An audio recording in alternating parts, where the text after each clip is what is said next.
Hi guys and welcome back again to my YouTube channel. Ngayon nandito tayo sa Porto Cove, BC, isang hidden gem na talagang perfect kung gusto mo mag-relax at mag-explore ng nature. Let's go, check it out.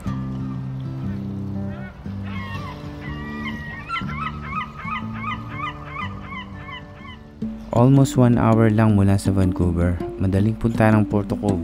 Unang stop nga, susunduin ko muna si Ervin. Hindi pwede mag-isa lang ako sa adventure na to, kaya may kasama tayong tropa para mag-enjoy. So we're driving along the famous Sea to Sky Highway. It's one of the most scenic drives dito sa BC. One of the best things about Sea to Sky Highway is the variety of landscapes, from the ocean on one side to the mountains on the other.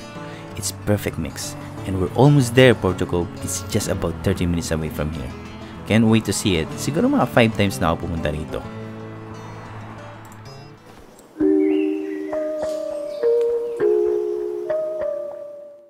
At tumating na nga kami ngayon dito sa Porto Cove. Ang ganda ng lugar na to guys. It's a small peaceful spot right by the water. And I can't wait to explore again and again.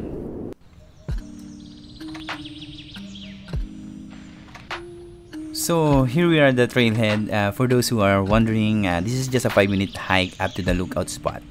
Hindi mo kailangan maging expert hiker para dito. It's very manageable and perfect for beginners or anyone looking for a short but rewarding nature walk. Aside from lookout, there's also beach area, perfect for chilling, having picnic, or even swimming in the summer. Pwede kang magkayak or magtampisaw lang sa tubig kung gusto mo.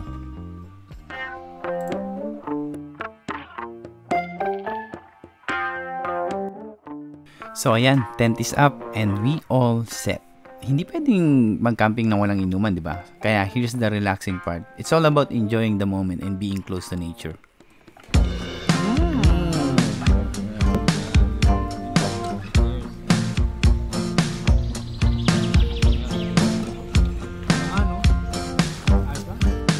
You know.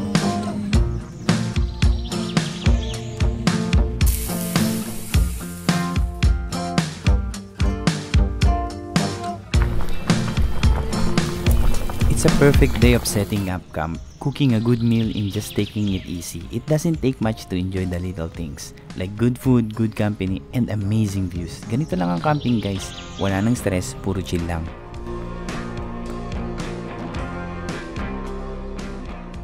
Sunset like this are reminders na ang buhay ay simple lang. Pero ang ganda, di ba? Kahit gaano ka ka-busy, kailangan maglaan tayo ng oras para magpahinga and just be in the moment. Alam nyo ba, yung feeling na parang tumitigil ang oras, ganito yung moment na to. Walang ingay, walang stress, just the sound of the waves and the beauty of nature. Check nyo to guys, ang ganda ng sunset. Yung sky ang daming kulay. Parang painting lang, grabe. Simple pero sobrang nakaka-relax. Okay, syempre guys, nandito na tayo sa most exciting part ng vlog na ito, dinner. So there you go guys, a complete camping dinner with barbecue, dinakdakan, and tahong. Ang sarap magluto at mag-enjoy ng dinner while you're surrounded by nature. Perfect combination of good food and good vibes.